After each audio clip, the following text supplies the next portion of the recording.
En julio de 2021, un grupo de arqueólogos se encontraba en el norte de Francia realizando excavaciones en búsqueda de restos de asentamientos galo-romanos de hace 2000 años.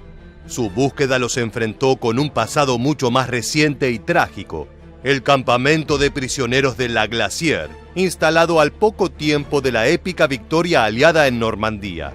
La Glacière tiene la particularidad de haber alojado a decenas de miles de soldados alemanes que por propia voluntad o a la fuerza fueron tomados como prisioneros.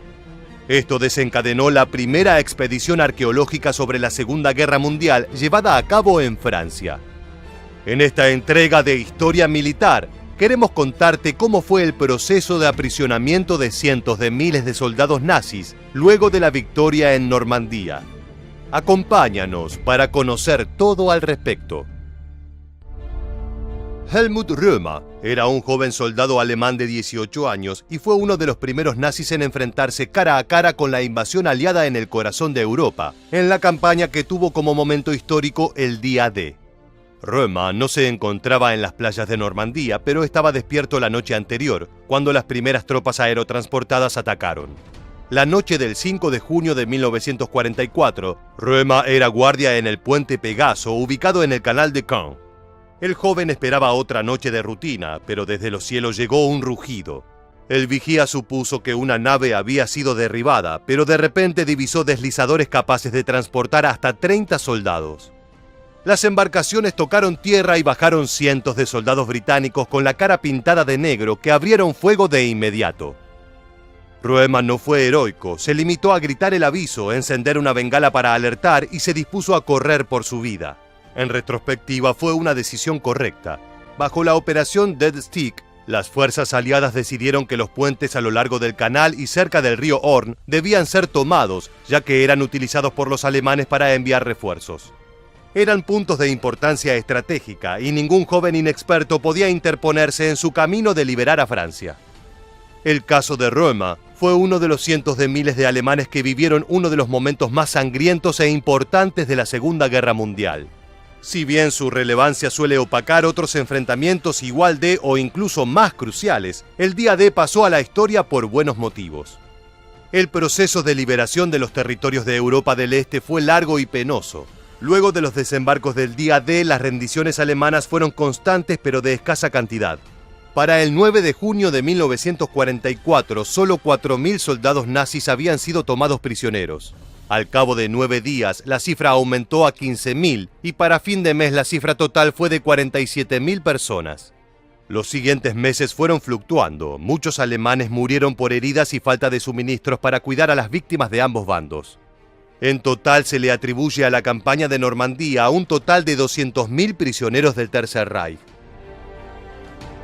El aumento de las rendiciones en Normandía estuvo directamente relacionado a las exitosas invasiones llevadas a cabo en el sur de Francia a mediados de agosto.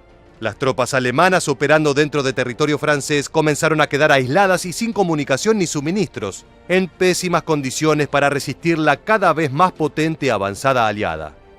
Se estima que solo durante septiembre de 1944, cerca de 344.000 soldados alemanes se transformaron en prisioneros de guerra, o POW, según sus siglas en inglés. Se trató de una de las pérdidas más significativas en toda la guerra. Es evidente que los síntomas de la derrota alemana ya estaban dados varios meses antes de la batalla de Berlín. Para poner esa cifra en perspectiva, en el curso de toda la guerra, 173.000 soldados británicos cayeron prisioneros.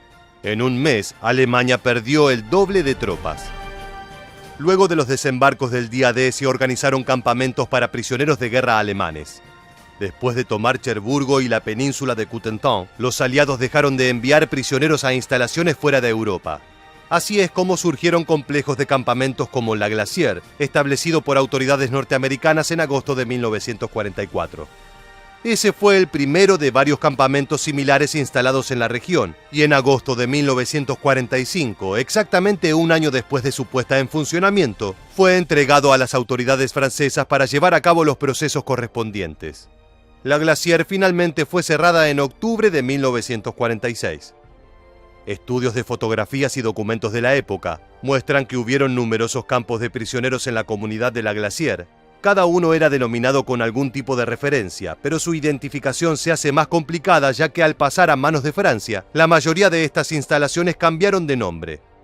El número de referencia para la glaciar se desconoce, por lo que es un problema aplicar los documentos escritos y las fotografías. La arqueología resulta una llave importante para unir toda esta información, creando un mapa de los campamentos de prisioneros nazis. Por supuesto, los testimonios de quienes siguen vivos también son fundamentales. En 1957, el gobierno alemán emprendió una serie de entrevistas a antiguos prisioneros de estos campamentos.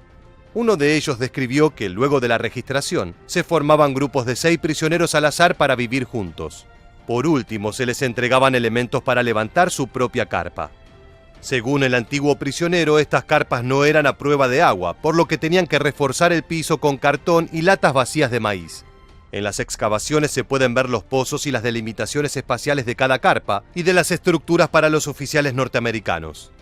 Los prisioneros nazis trabajaban en el puerto y durante la descarga de los barcos solían tomar raciones de los soldados norteamericanos. Estos elementos robados eran usados para mejorar sus condiciones de vida y los cigarrillos como moneda de cambio entre los reos. Los prisioneros tenían cierta libertad y podían construir una suerte de comunidad dentro de los campamentos. No hay registros de maltratos sistemáticos o ningún tipo de tortura, aunque claro está que los oficiales norteamericanos no tenían ningún tipo de interés en hacer más cómoda la estancia de los prisioneros de guerra. En otros campamentos de prisioneros a lo largo de Francia, los prisioneros alemanes fueron los encargados de proporcionar la mano de obra para reconstruir el país.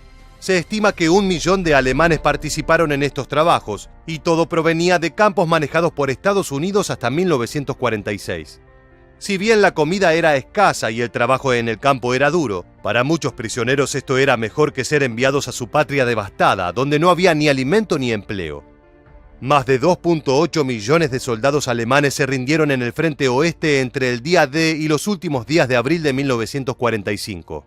Estas rendiciones debilitaron seriamente al ejército de Alemania e impulsaron futuras rendiciones a lo largo del territorio, una suerte de efecto bola de nieve. La cantidad de prisioneros en este frente solía ser mayor, ya que aquellos alemanes que se enfrentaban al ejército rojo solían luchar hasta la muerte, y quienes sobrevivían solían ser ejecutados por los soviéticos. El odio mutuo era demasiado como para vivir en condición de prisionero. Así llegamos al final del video. Si quieres conocer más hechos que marcaron a fuego la historia, te invitamos a suscribirte y activar las notificaciones para estar al tanto de todas nuestras actualizaciones.